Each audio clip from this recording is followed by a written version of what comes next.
Okay, guys, it's time for lesson 12.4, representing algebraic relationships in tables and graphs. Yes. So today is super important. We are going to be able to take an algebraic relationship and either create a table out of it or create a graph. Or both. We might do both. Okay, so to begin, I'm going to do the explore activity number 1 with you. It's a pretty good intro, I think. So we're looking at this first example. Angie, who is walking, her speed is 5 kilometers per hour, and May's is 4 kilometers per hour. We're going to show how the distance each girl walks is related to the time. So what we're doing is we're making a table with time. Remember, I told you guys that time is always your independent variable, which is like your x, and your y is the other, whatever the other variable is, and that's going to be depending on the time, right? So the time in this case is per hour. So every hour, they're traveling a certain distance. So for the first table, this is Angie. When no time has passed, they haven't gone anywhere. But after an hour, Angie's been walking 5 kilometers. After 2 hours, she's going to be walking 10 kilometers, right? Because it's 5 per hour. So after 3, what's her distance going to be? Well, she's walking 5 per hour. So basically what's happening here is we're multiplying by 5 each time, right? So Angie's distance is going to be 15 kilometers. And then after 4 hours, that would be 20. Okay? Now for May. May's walking 4 kilometers per hour. So let's take a look at her table. After 1 hour, she's gone 4. So again, we're multiplying by 4. After 2 hours, she's gone 8 kilometers. So now to fill this out, we're going to multiply by 4. This will be 12. And this will be 16. Okay? Now for each girl, what we're going to do is we're going to create a graph to show the distance y as it depends on the time x. Okay, so thankfully they've already set up a scale for us in the graphs. And then after this, we're going to write an equation. Ooh. So for Angie, all we have to do here, guys, is take each of these, they're ordered pairs, and plot the points. That's why we've reviewed all of this stuff. These are each an ordered pair, an x and a y, right? Remember when we graph x comma y, right? So for Angie, her first point is 0, 0. That's here at the origin. Second point is 1 comma 5. So this is 1, and where's the 5? Oh boy, we got to check out this scale. So let's see what's going on here. We are going up by 2s. Dun, dun, dun. And this is why I told you guys we should always check out the scale first, because then look what just happened. I got myself confused. So 5 is going to be in between 4 and 6. Okay, so 1 and 5 will be right about here for Angie. Next is 2, 10. So 2 and 10 is here. And then 3 and 15, let's find where 15 is going to be before it's going to be halfway between 14 and 16. So 3 and 15 is right here. And finally, 4 and 20. I highly, highly suggest you guys do this with pencil. 4 and 20. Okay, here's my little dots. Okay, now the last thing we're going to do is connect them with a line. Okay, I will use a pencil for this part just in case I mess it up. Here we go.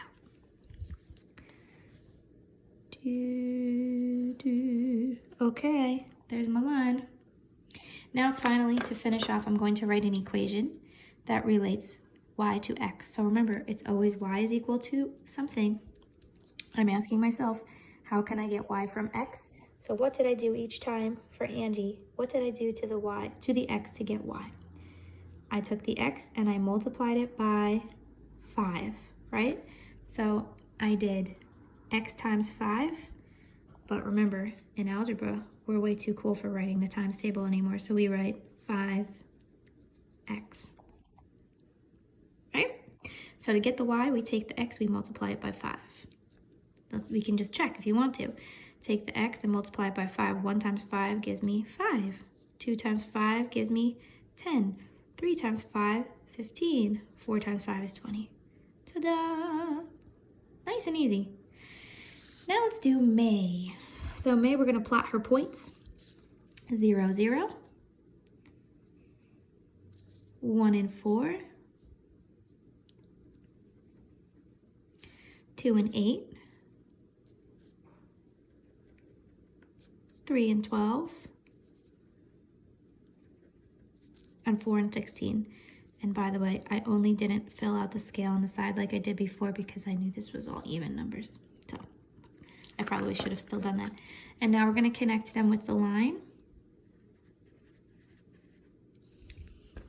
How nice. And now we're going to write an equation for May. So remember, it's always going to be y equals. How do I get y from x? Well, what did I do to the x each time? I multiplied by 4. So instead of writing x times 4, we write 4x. Super cool, algebra kids.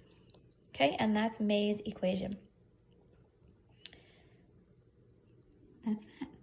Now just to throw it out there, because I think it's somewhere, but if you wanted to look at the graph to decide who's going at a faster rate, the line that's slightly steeper would be showing the faster rate. Okay? All right, let's do our next one. Explore activity number 2 is going in the opposite direction where we're given a graph and we're going to write an equation, from the graph. So we're dealing here with Charisse. Charisse pays the entrance fee to visit a museum and then she buys souvenirs at the gift shop.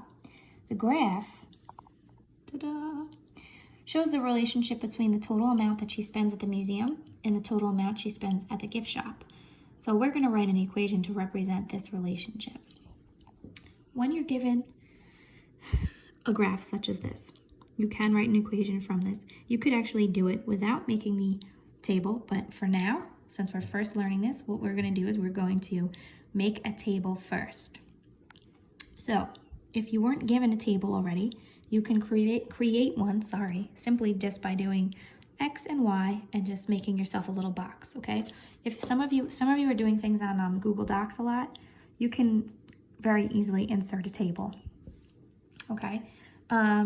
So where was I? Okay, so the X, remember, if you're not sure what's your dependent and independent variable, X is always the X-axis, so your independent variable is the gift shop amount, and my Y is my dependent variable, that's the total amount. So what that's telling me is that the total amount that she spends depends on what she spends at the gift shop, right? It makes sense because she paid a one-time fee to get in. So the amount she's paying is going to depend on how much she buys at the gift shop, right? It makes sense. So what we're going to do is we're going to fill out this table by looking at these points, okay? Another reason why we reviewed coordinate planes. The first point, the x value is 0 and the y value is in between 4 and, well, what is this, right? We have to label again. So this is 2, 4, 6, 8, 10, okay? So halfway in between 4 and 6 is going to be 5, right? So that's the point 0, 5, which they've already filled out for us. So that means when she hasn't bought anything at the gift shop, she paid $5. That means that would be how much she paid to get into the museum because she hasn't gone to the gift shop yet, right? Now, I'm going to go ahead and label the bottom 2 because this is also going up by 2s. I'm telling you, Go Math just loves to leave blanks for us to fill in. Okay, so this point is, look very carefully, it's halfway between 4 and 6, so that's 5. So the x value is 5. So if she spends $5 at the gift shop, she's spending $10 in total. Okay, and again, that makes sense. Think about it. If she paid $5 to get in and she spent $5 at the gift shop, well, that's a total of $10. Most of this stuff makes perfect sense when you think about it. Let's fill in the next point. So the x value is 10. So that's if she spends $10 at the gift shop, how much is she spending altogether? This is in between 14 and 16, which is 15. And again, think about it in the context. She is spending $5 to get into the museum. Now she spent $10 at the gift shop. That's $15 altogether. For 15, here we go. We're looking, remember the X value is 15 and the Y value corresponding would be $20. So if she spends $15 at the gift shop, that's a total of $20. And let's fill in the final box here. The X value is 20. So if she spends $20 at the gift shop, she has now spent a total of, that's halfway between 24 and 26, $25. And one last time, it makes sense because if she spent $5 to get in and now spent $20 at the gift shop, she spent a total of $25. Okie dokie. So, ladies and gentlemen, let's think about what the pattern is that we see in the table. And remember, when we're talking about these patterns, we're talking about going from the X to the Y. What is the pattern? And you can also figure this out in the context of the problem. Once we know how much she spent to get in, we can figure this out. But what's happening each time? How are we getting from X to Y? What are we doing? Each time we're adding 5, right? So the pattern is add 5 to the gift shop amount, right? So basically, again, when you think these through in the context of the problem, it helps a lot. Adding 5 to the gift shop amount makes perfect sense because 5 was that one set amount of money she paid to get into the museum. So no matter what she spends at the gift shop, to figure out her total amount, all you need to do is add 5. So now let's write an equation. Remember, it's always y equals. To get y, I'm taking that gift shop amount, which is X, and to that I am adding 5. Y is equal to X plus 5. All right, guys, let's do some practice. So in order to graph an equation without the whole real world situation context, the previous one we just did was very, when you thought about it, like I kept making you do, it made perfect sense. When you have just an equation, you can't always do that because you don't have a context to deal with. But that doesn't mean that it's not going to be easy, okay? So the way that we do this when we have an equation is very straightforward. And I included this even though it's already set and done because it has these nice steps that I would have written for you anyway. If we were in class, I would have written these out on the board. So when you have an equation, what you do is you make a table of values. So this is what the table of values would look like. You set an X, and then you give yourself a spot to plug in X, and then you give yourself a spot to write the ordered pairs. So when you do your X values, the fun thing is that you usually can pick them yourself. I can't remember. Yes, they let you pick your own X values, okay? So generally people start with 0. Here they did not start with 0. They didn't? No, they didn't. Okay, it doesn't matter. You can start with 0. I generally suggest that you start with 0 and then go up 1, 2, 3, and so on. It doesn't have to be this many points. If you're given a graph, then you should pick however many points that you have on your graph. Okay? If you're not given a graph, then pick whatever you want. So you pick your own X values. So I'm just going to give you some hints, some little helpful tips here.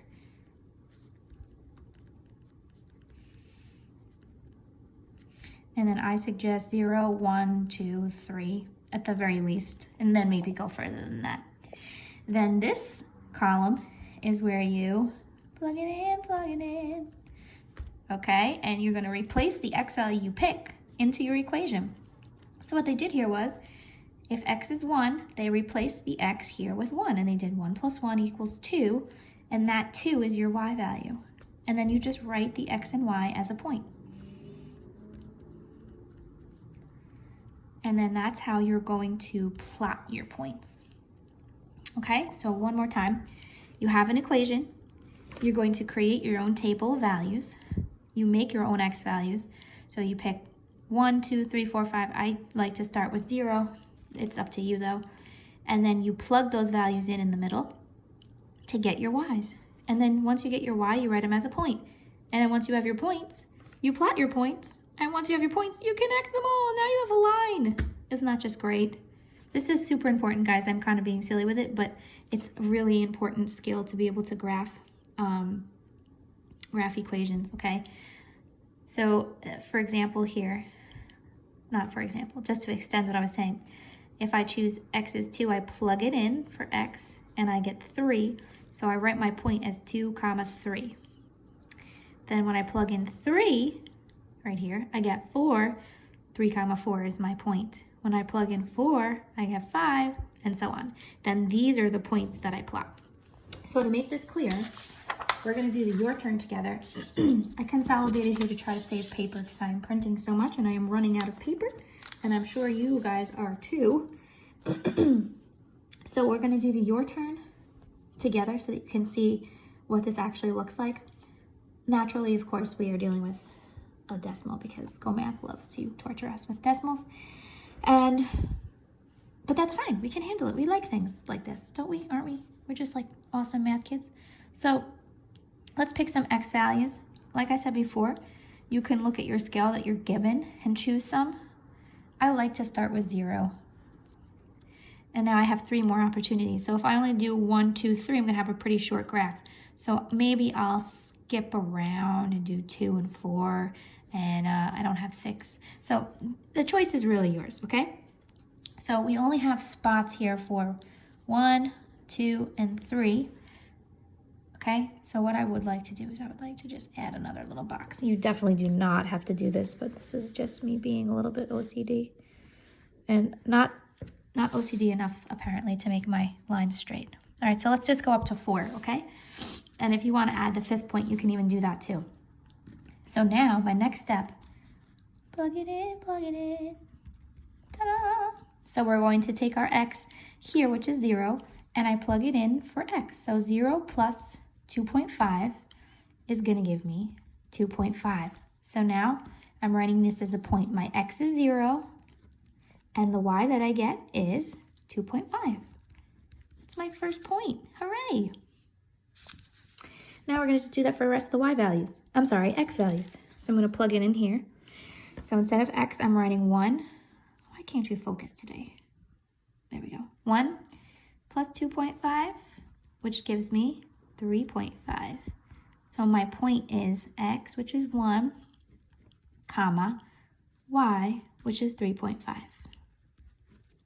How nice. Okay. And now we're going to do when x is 2. So we're going to plug in 2 for x. So this is 2 plus 2.5. That's going to give me 4.5. So my point is 2 for x, 4.5 for y. And now I'm going to do 3. I'm replacing x with 3. So 3 plus 2.5 is going to give me 5.5. And then my point is x, which is 3, comma, y, which is 5.5. And then finally, I'm plugging in x is 4. So 4 plus 2.5, that gives me 6.5. So my point is 4, comma, 6.5.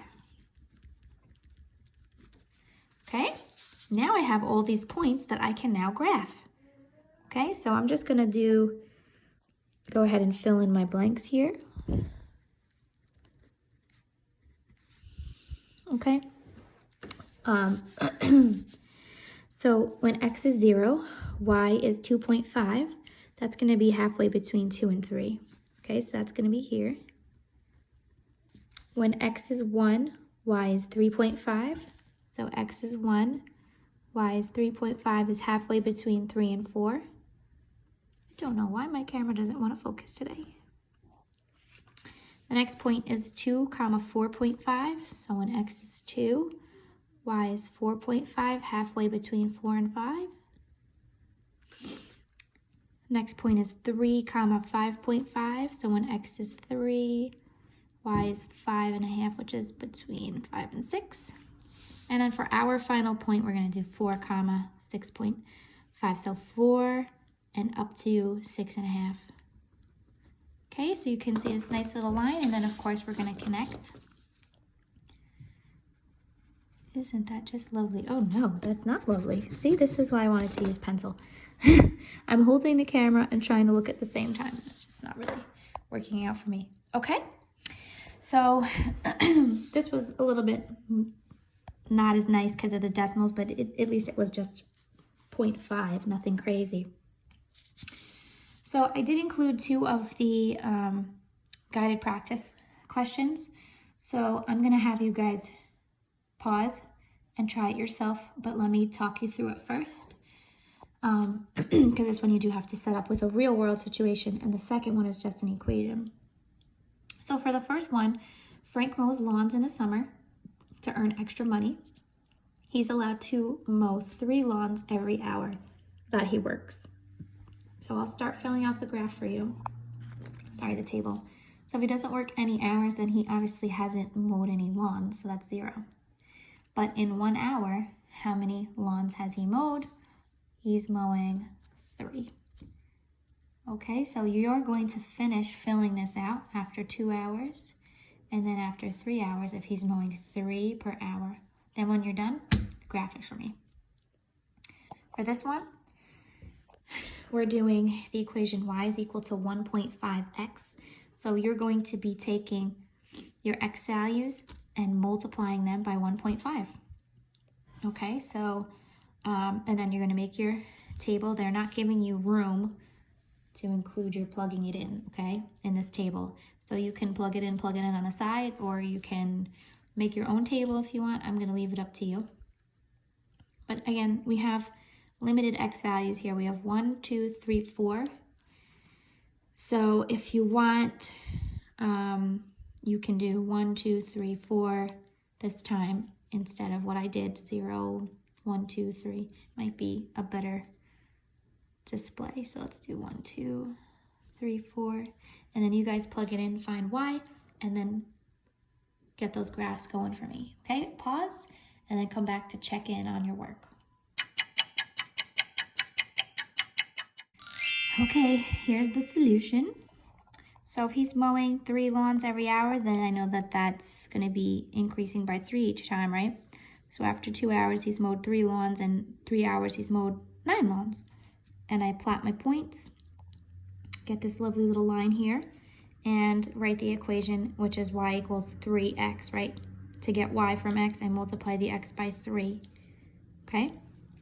And then finally, you're gonna have to excuse this little point here because I had a moment where I thought the 6 was on the graph, but this is not a 6, this is 5.5, so 6 is really up here off the graph.